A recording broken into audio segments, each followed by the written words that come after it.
बुलंदशहर के प्रबुद्ध जनों के साथ आज के संवाद के कार्यक्रम में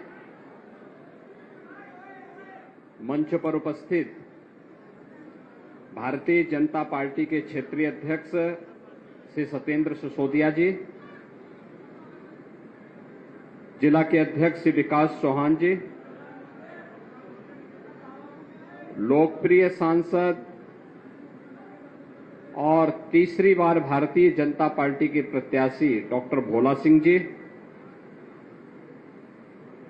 हमारे सभी विधायकगण श्री देवेंद्र सिंह लोधी जी, श्री प्रदीप चौधरी जी, श्री संजय शर्मा जी, श्री चंद्रपाल सिंह जी, श्री अनिल शर्मा जी, जिला पंचायत अध्यक्ष डॉक्टर अंतुल देवतिया जी, लोकसभा के प्रभारी और विधान परिषद सदस्य श्री जयपाल सिंह व्यस्त जी, भारतीय जनता पार्टी के प्रदेश के मंत्री श्री चंद्रमोहन सिंह जी, लोकसभा के सहसंयोजक हिमांशु मित्तल जी, योगेंद्र चौधरी जी, राष्ट्रीय लोकदल के अध्यक्ष श्री पंकज प्रधान जी, हमारे नगरपालिका परिषद और नगरपालिकाओं के सभी अध्यक्षगण, समाज का नेतृत्व वर्ग जो प्रबुद्ध जन के रूप में यहां पर उपस्थित हुआ है, ऐसे हमारे सभी यहां पे उपस्थित संतजन, अधिवक्ता, चिकित्सक, शिक्षक, व्यापार मंडल और अलग अलग तबके से जुड़े हुए उपस्थित सभी हमारे प्रबुद्ध जन, उपस्थित बहनों और भाइयों, आज के इस प्रबुद्ध जन सम्मेलन में मैं आपका हृदय से स्वागत करता हूं, अभिनंदन करता हूं।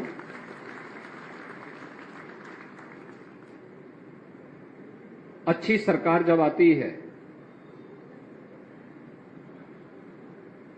तो बुलंद इरादे से बुलंदशहर की तरह ही विकास की नई ऊंचाइयों को प्राप्त करती हुई दिखाई देती है।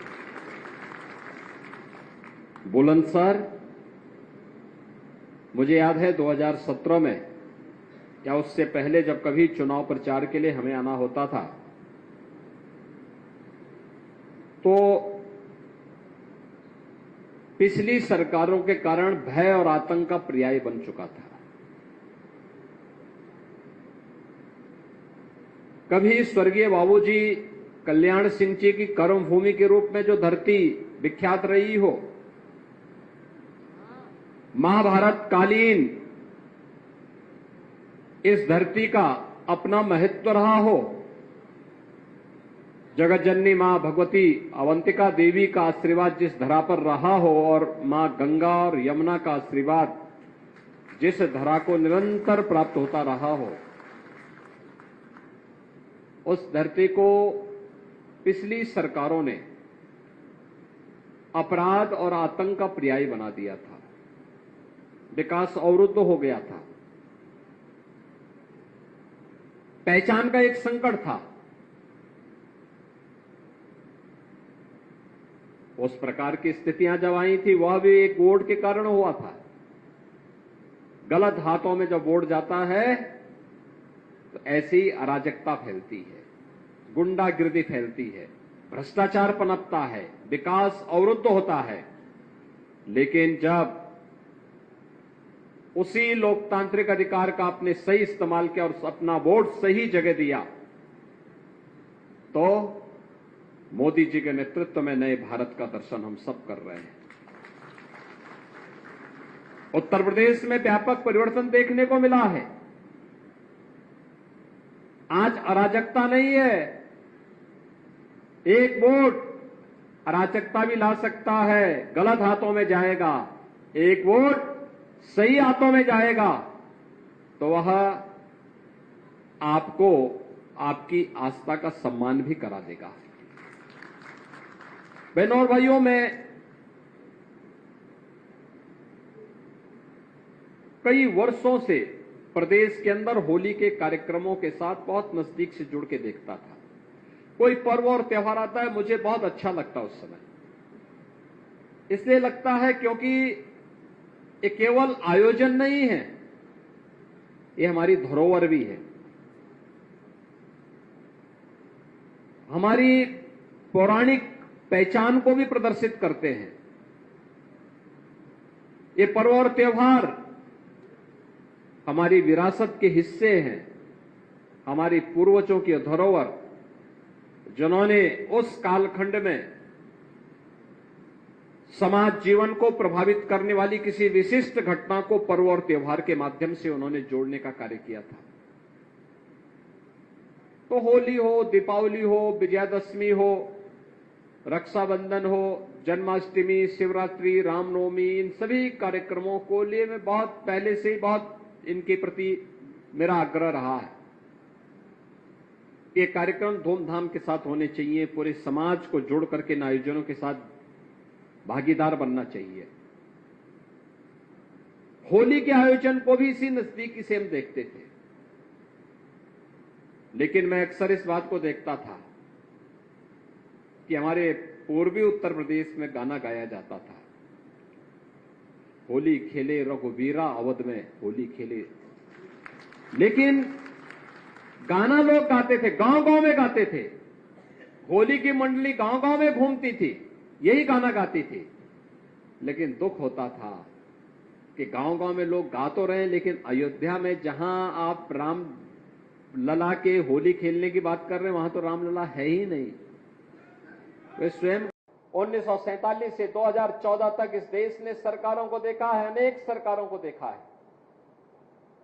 मोदी जी के आने के पहले 15 सरकारें आ चुकी थी। अटल जी की सरकार को छोड़ दिया जाए, शेष सरकारें क्या कर रही थी? तब क्यों नहीं गरीब कल्याण की योजनाएं हो पा रही थी? तब क्यों नहीं गरीबों को फ्री में राशन मिल पा रहा था? तब क्यों नहीं गरीबों को सिर ढकने के लिए छत मिल रहा था? प्रधानमंत्री आवास योजना कहां थी? तब गरीबों को स्वास्थ्य बीमा का कवर क्यों नहीं मिल पा रहा था? तब नौजवानों की नौकरियां कहां थी? तब बेटी और व्यापारी को सुरक्षा कहां थी?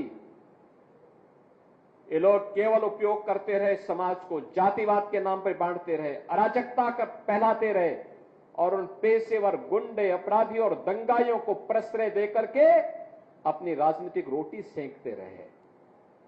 हम भी अपनी सज्जनता के कायल होकर के जाति की हवा में बह जाते थे और अंततः दुष्परिणाम हमारी पीढ़ियों को भुगतना पड़ा। हमारा ये उत्तर प्रदेश, जिस उत्तर प्रदेश के बारे में लोग कहते हैं यूपी का मतलब क्या है, मैं कहता हूं यूपी का मतलब अनलिमिटेड पोटेंशियल, असीमित संभावना, असीम संभावना वाला प्रदेश है ये प्रदेश पहचान के लिए मोहताज हो गया। तो असीमित संभावना इसमें नहीं होती तो भगवान राम, भगवान कृष्ण, भगवान शंकर, मां गंगा, इन सब का आशीर्वाद हमें मिलता क्या? दुनिया की सबसे उर्वरा भूमि हमारे पास क्या नहीं है? हमारे पास है सबसे अच्छे हस्तशिल्पी हमारे पास, सबसे अधिक योग्य युवा हमारे पास।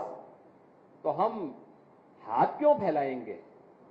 हम अपनी ऊर्जा को और अपने स्वाभिमान को आगे बढ़ाएंगे और उत्तर प्रदेश के माध्यम से भारत के विकास में अपना योगदान देंगे। आज यही उत्तर प्रदेश कर रहा है। जिस उत्तर प्रदेश को पिछली सरकारों ने बदहाल बना दिया था, वही उत्तर प्रदेश आज मोदी जी के नेतृत्व में देश की अग्रणी अर्थव्यवस्था बन रहा है।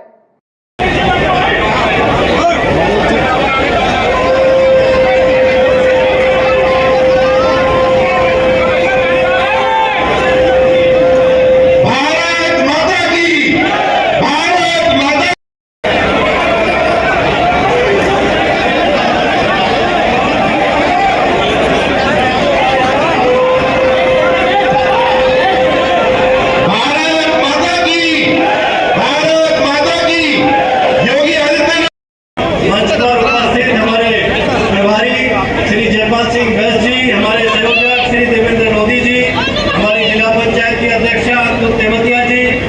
अच्छा सीट सभी हमारे